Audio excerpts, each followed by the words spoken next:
来，我们看个快递啊。这个粉丝呢，上面上开箱请录制开箱视频啊。我们给他看一下。这个胶带还挺结实的。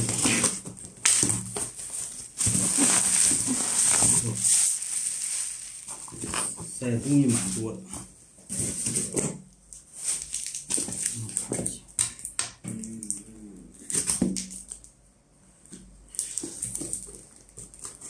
哎呀，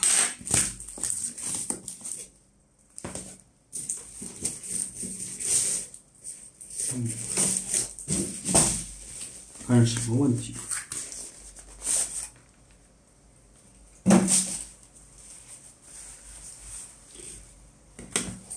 这客户也没有留纸条，没留纸条，我们只有上电测试啊。建议大家留个纸条，然后大概知道啥问题，我们就不再上电测试了。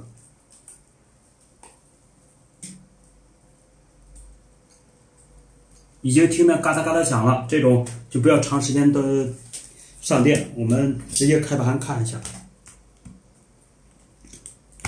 硬盘摔了之后，千万不要再那啥，不要自己再通电。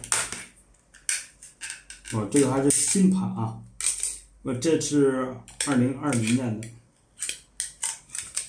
因为现在新盘这个都是黑标。好，我们去物成工作台去把这个盘开了看一下，主要是看盘片。好嘞，我们把这几个粘胶带的都给它起掉，因为不粘，这是官方的这个贴的纸，不干胶纸。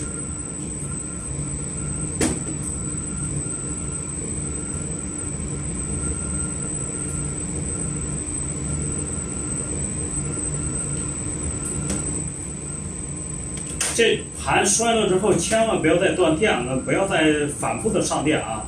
如果有异响了，就这种。如果反复的上电换电脑尝试，这种数据很难搞，因为啥？它这个磁头有可能卡在盘片上，导致了我们无法恢复。跟数据重要的话，我们就立刻就停止。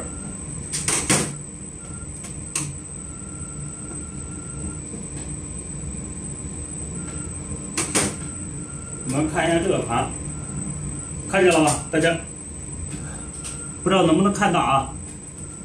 有很多微微麻麻的划伤，所以这种盘都很难搞了。